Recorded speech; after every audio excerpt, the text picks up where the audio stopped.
¿La psicopatía tiene causas genéticas o depende del entorno? Pues de hecho ambas cosas, aunque probablemente los genes influyen más que el entorno. Este debate ha estado vigente durante mucho tiempo y seguirá estándolo, especialmente en este ámbito. Porque la pregunta que se hace la gente es, ¿el psicópata nació malvado o se volvió malvado? Sí. Y la respuesta es una combinación de ambas cosas. No existe un gen para la psicopatía. No. No lo hemos descubierto todavía. Con el tiempo quizá encontremos una combinación de genes que expliquen la conducta. Pero lo que sí tenemos son buenas pruebas científicas de que hay factores genéticos muy fuertes que entran en juego. ¿Y esto no plantea problemas jurídicos muy serios? Es decir, si es algo marcadamente genético, ¿cómo podemos culparlos por lo que han hecho? Si es tan claramente genético, ¿cómo les podemos culpar? Bueno, hay muchas otras cosas que se deben a componentes genéticos. Por ejemplo, la inteligencia. Hay personas que por naturaleza no son muy listas, pero seguimos responsabilizándolas de sus actos y entienden las reglas del juego. Lo mismo sucede con la psicopatía. Esto se ha debatido varias veces en Estados Unidos y el argumento que se esgrime es que los psicópatas no juegan con todas las cartas porque les falta algo. Les falta la capacidad de entender que lo que hacen tiene consecuencias emocionalmente devastadoras sobre los demás. Y hay quien dice, bueno, quizá no sean responsables porque carecen del componente emocional. Pero ese argumento no ha prosperado. Y la ley, en Estados Unidos por lo menos, dice que si conoces las reglas del juego y sabes distinguir el bien del mal, entonces puedes ser procesado. Eres responsable de tus actos. A un psicópata se le da muy bien intentar utilizar eso mismo que mencionabas. Te dirá, no es mi culpa, yo nací así, es culpa de los demás, es culpa de la sociedad. Pero no es verdad, toman sus propias decisiones. Bueno, ya los hemos identificado, más o menos. Cometen un delito o un crimen y los ponemos en la cárcel. Sí. ¿Y luego qué hacemos? Tú tienes enorme experiencia, has analizado varios centros penitenciarios por todo el mundo. ¿Qué hacemos con ellos? Pues normalmente lo que hacemos no es lo adecuado. Para los delincuentes y criminales tenemos programas de tratamiento o programas conductuales e intentamos que todos obedezcan las mismas reglas utilizando las mismas técnicas. Pero con los psicópatas no funciona, porque la mayoría de estas técnicas se basan en la emoción, la capacidad de experimentar ansiedad, miedo, remordimientos, todas tienen bases emocionales. Y con un psicópata es un método equivocado. Si le dices a un psicópata, lo que haces está poniendo en peligro a otras personas, les estás haciendo daño, tienes que cambiar, pues te dirán, de acuerdo, cambiaré. Pero será una respuesta superficial, porque en su foro interno esa persona pensará, ¿y por qué debería cambiar? Yo estoy bien. Si eso no funciona, ¿cómo deberían ser entonces los programas? Pues lo primero que deberíamos hacer es desconfiar muchísimo de todos los psicópatas que de repente afirmen sentir empatía. Es imposible que cambien su esencia de la noche a la mañana por mucho que utilicen las palabras adecuadas y digan, estoy curado, he encontrado a Dios, he encontrado a Cristo, ahora sí que sé lo que estoy haciendo. Hay que hacer caso omiso de afirmaciones así porque lo que cuenta son los actos. Y por otro lado, es importante convencerles de que pueden beneficiarse si cambian un poco su conducta. Es decir, que va en su propio interés cambiar, no mucho, porque no van a cambiar mucho, pero sí hasta cierto punto. Decirles que se pondrán en menos líos o que pasarán menos tiempo en la cárcel del que pasarían si no cambiaran.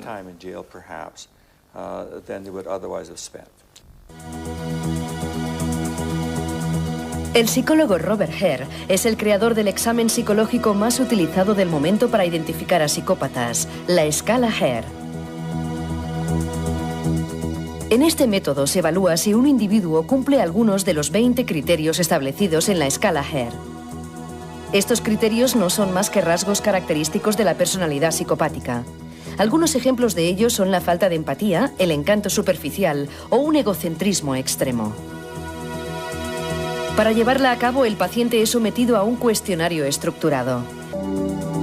Es entonces cuando el evaluador concede para cada criterio 0, 1 o 2 puntos en función de si el paciente no lo cumple, lo hace parcialmente o lo cumple en su totalidad. Tras el test, el evaluado adquiere una puntuación final que varía de 0 a 40, considerándose psicópatas a los individuos con calificaciones superiores a 30. Recientemente se ha desarrollado una nueva prueba para detectar si la percepción de la violencia varía entre criminales psicópatas y aquellos que no lo son. Su resultado ha sido un éxito y tan solo 10 minutos parecen suficientes para reconocer individuos con trastornos psicopáticos. Este examen sencillo obliga al evaluado a clasificar palabras en agradables, desagradables, violentas o pacíficas. Por ejemplo, ¿es la palabra sangre agradable o desagradable? Y matar, ¿se cataloga como violenta o pacífica? El tiempo requerido para asociar términos tanto de forma correcta como errónea parece ser mucho menor en psicópatas, dejando constancia de la concepción anómala que poseen de la violencia.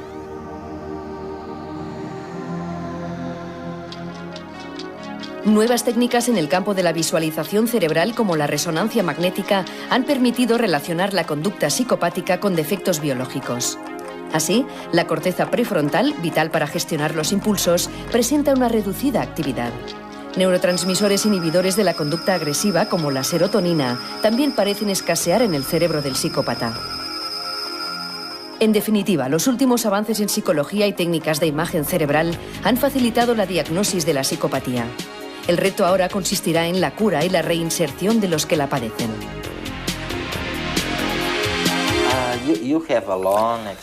Cuentas con una larguísima experiencia, has trabajado muchísimos años en este campo.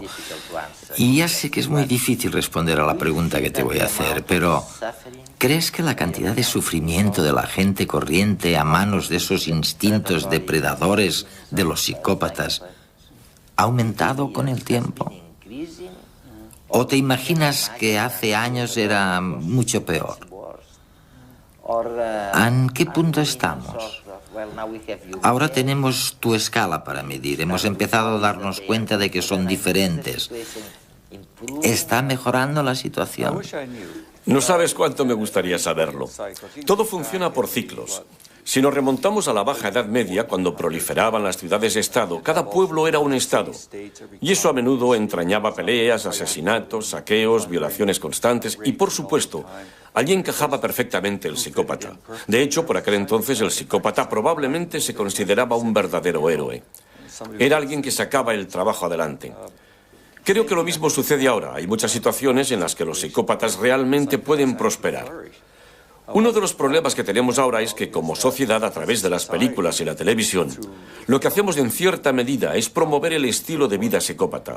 Estamos transmitiéndole a una nueva generación que así es como se hacen las cosas y que además es fantástico.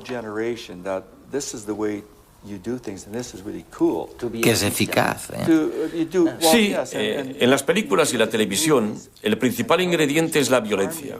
Y se trata de violencia depredadora. Violencia a sangre fría, sin pasión. Se actúa contra los demás sin ningún tipo de preocupación por ellos, sin sentimientos de remordimiento o de culpabilidad. Y los niños lo ven. Los jóvenes lo ven. Y gran parte de este material se convierte en un modelo a imitar, un guión sobre cómo actuar. Tal vez les cueste comportarse así, pero con el tiempo aprenden. Déjame darte un ejemplo. En Estados Unidos, hace 9 o 10 años, hubo un periodo en el que los chavales jóvenes, de 14 o 13 años, solían reunirse en grupo y pegarle una paliza a otro chaval.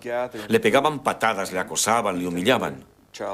En Canadá nunca había pasado nada similar, hasta que apareció en la televisión. Al cabo de 2 o 3 meses ya teníamos casos como ese. Casos de acoso escolar o bullying, ¿no? Acoso, palizas, humillaciones, se había convertido en un modelo para los niños. Por eso creo que lo que sucede ahora en nuestra sociedad es que el número de casos de la psicopatía tal vez no esté aumentando, aunque quizás sí, no estoy seguro. Pero sin embargo a un psicópata le resulta mucho más fácil expresarse que antes, porque lo que antes se consideraba poco ético, inmoral o antisocial ahora se convierte en la norma. Pasa a estar bien. Todo se reduce a pensar ante todo en uno mismo.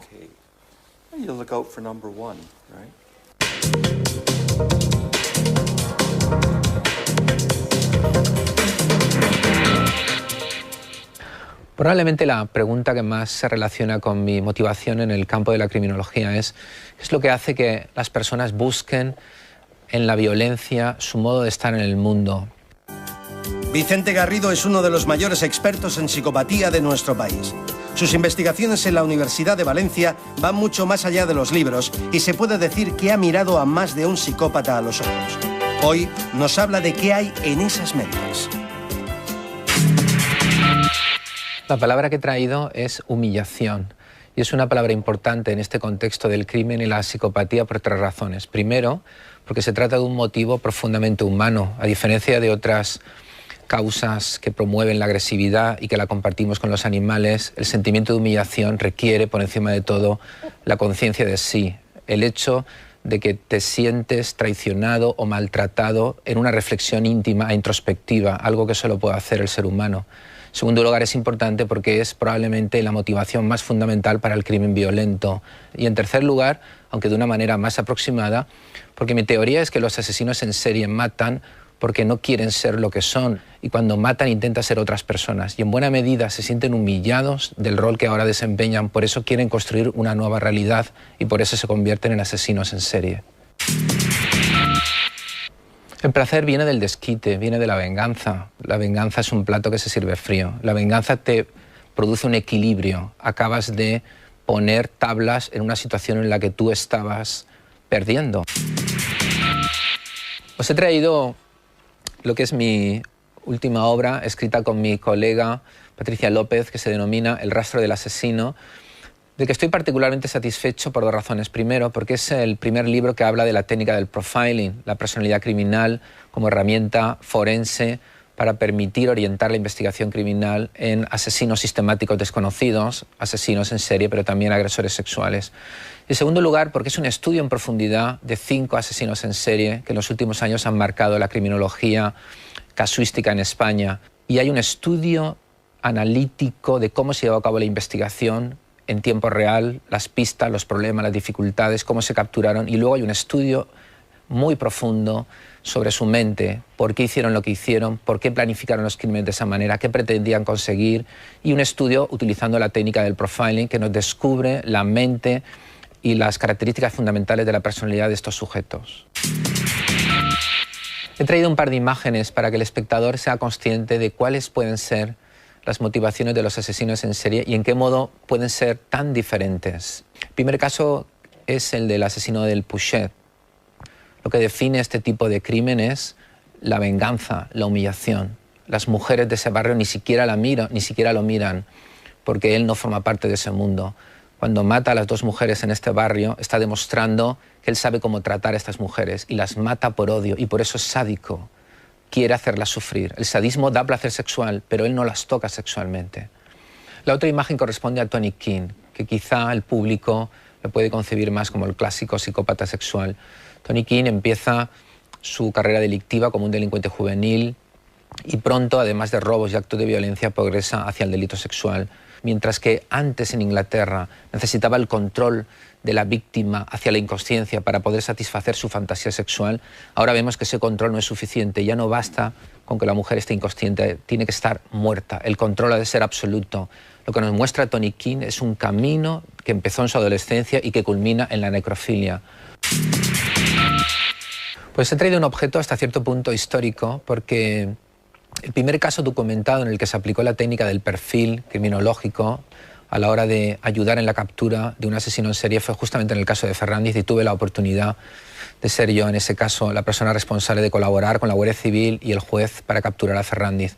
Él me escribió de su puño y letra cómo llevó a cabo el primero de los crímenes, y es justamente lo que puede ver el espectador aquí.